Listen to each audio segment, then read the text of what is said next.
Magandang araw po mga madamdamin yan. Marami na naman po tayong mapapasaya niyan. Mahal kong ina, aking inay, pagmamahal mo, aking ina. Yakap mo sa akin, hinahanap mo init ng pag-ibig, kumot ng bunso. Ito po ang tunay na kwento ni Ate Linda. Isa rin po siyang ulirang ina. Maraming anak at meron din pong mapagmahal na asawa na si Kuya Banjing. Kaya naman deserve po ni Ate Linda ang magpaganda ng kanyang buhok-buhukan dahil nagsilipanan na po ang kanyang mga sumpa, yung sumpa ng mga madamdamin yan ang kanyang puting buhok. Ginupitan ko na po yung kanyang buhok dahil wala na pong laman ang duluduluhan po niya. Bago po tayo mag-start, ayan, pinungus ko na po dahil nga wala nang laman loob ang kanyang duluduluhan. Kikikiyomi! Kikikiyomi! Ayan, na-miss lang namin ng isa't isa ni Ate Linda. Sa mga hindi nakakaalam, ate ko po siya sa tatay. Magkapatid po kami ni Ate Linda. Ang first na gagawin po natin is ipapakulay ko muna po yung white hair po niya, yung tumubo. At ang nangungulay walang iba kundi si Bebe, ang magnetiko ng Team Regina. Since wala naman pong allergy si Ate Linda, pinasagad ko na po sa kanyang anit-anitan. And 6% lamang po yung kanyang oxidizer. Kaya bago po tayo magkulay, kailangan tanungin muna po natin yung mga clients po natin kung meron po silang skin allergy. Kapag meron po silang skin allergy, wag po isagad yung pangkulay sa anit-anitan. At binabad po natin ng 15 minutes. After 15 minutes, pinalagay ko na po yung hair color niya sa baba and nag-level 10 po tayo. Then, 9% para mag-lighten po siya. Kasi babakbakin naman po niyan yung treatment na gagawin po natin sa kanya. Yan po yung sikreto po natin para sa mga nagpa-blackening shampoo. Ring mga siyas abuntok, balo da parugo, kaya kami ingawan minuko. Pati kasi pwedeng kulayan ng buwak, muna yung kukulayan. Lalo na sa mga nagpapa-blackening shampoo at ayaw naman ipa-treatment, namamahalan daw, o anong gagawin? Hindi po tayo pwedeng mag-magic. Pero kapag nagpa-treatment po kayo using yung Sistine Straight Dye, gagandang buhok mo.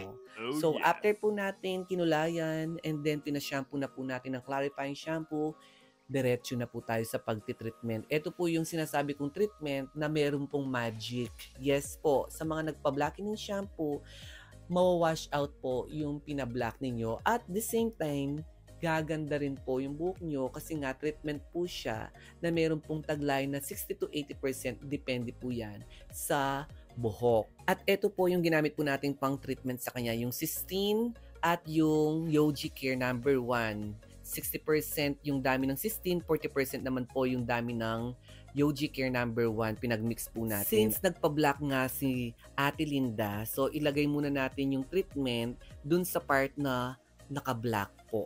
Para at least hindi po talaga siya masagwang tignan. Yung tuktok niya magye-yellow, then yung sa ilalim is dark pa rin. Kaya minsan nagkakaganon kasi nga sinasagad na kaagad-agad nila sa anit.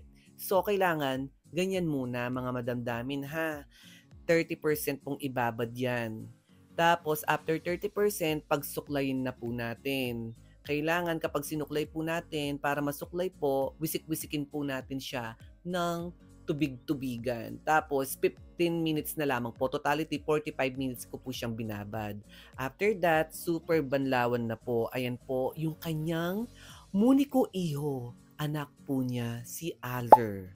Allerto, Allergy, Allerens. Yan po ang shampoo boy po namin ng Team Reginians. Pamangkin ko po yan. Tama po ba? Kapatid ko. Tapos pamangkin o basta't pangunakan or kung ano-ano man. Basta't pamilya ko po si Aller, mahal ko po yan, yung batang yan. At siya po yung taga-edit po natin sa ating vlog-vlogan. Diba? Napakagaling po niya. Kasi siya yung naglalagay ng mga merong emoji, merong sound effect. Yung ting! Ting dong! Ganon. So yun, hair mask ko po siya. Yung pagbanlaw po natin yung hair shine mask ko. Akalimutan ko na yung vlog-vlogan tamo.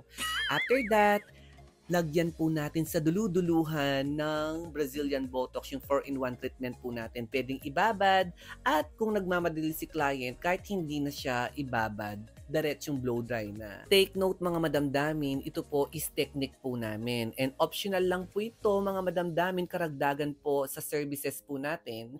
Pwedeng lagyan, pwede rin hindi. Depende po yan sa package na kukunin ni client. Pero dahil sister ko ang aking gagawin ngayon, deserve po niya na makalanghap ng mararaming effective na produkto. Yes! So ayan, pinablow dry na po natin kaagad-agad. Kailangan 100% super tuyong-tuyo yung buhok ni Ate Linda para kapag pinlansya po natin ay hindi masisira ang kanyang buhok-buhukan. Kasi kapag basa pa po yung buhok natin, tapos pinlansya natin, magdadry po talaga.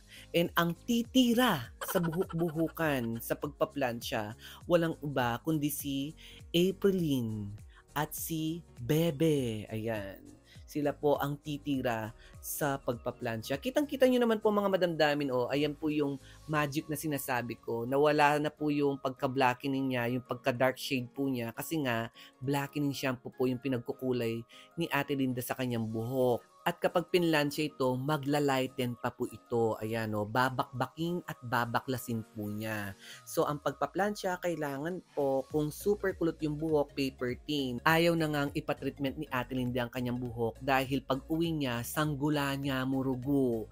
Wow, uling king kabaragbag yarugong gagawin king pamibale-bale darugo. Ana nang magtinda yung soft drinks, ana nang mamipi, ana nang magluto ya, ana nang manyeseya, ana nang nung naman gawa na rugo kay sanggula niya mo.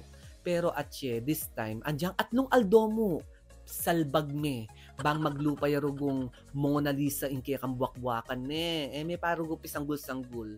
So titignan nyo naman po kapag pinaplansya, ayan babakbakin at babaklasin. Normal lang po na magkaroon ng patsi-patsi. Siyempre, hindi po talaga mape-perfect kapag nag-blackening shampoo na po yung buhok ni client. Kaya kailangan paka-explain po natin sa mga client po natin.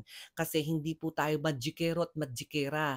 Mga hairdresser po tayo na ginagawa lamang po natin yung trabaho po natin. Pero, siyempre, makukuha po yan in the second time, in the third time, mape-perfect na po natin. Pero sa first try po ng buhok ni Ate Linda, malaking improvement na po. Ayan. Compare po sa before po niya, na wash out na po yung blackening shampoo niya. At dito, nililayered ko po ng konting-konti, bang kantarugo, magkaroon naman rugong shape in kanyang buwak-buwakan, bang eya kabuddaretsu, bang potang pisanggul-sanggul ni, at ninyang luge-luge king side-side dibuan ng awes ka rin. So, eto na po yung kanyang after compare dito sa before po niya. Diba? Napakalaking improvement na po. Natakpan na po yung white hair niya. At the same time, nagkaroon na po ng hair color. Kaya sa mga maraming white hair po dyan, para hindi po halata yung mga white hair nyo, huwag nyo pong ipa-dark at ipa-black para hindi po kami nagiging magician. Okay, mga madamdamin, kailangan mas maganda kung ash blonde para kapag tumutubo na yung mga white hair natin ay hindi halata. So, bakas na sa pagmumukha ni Ate Linda yung kasiyahan.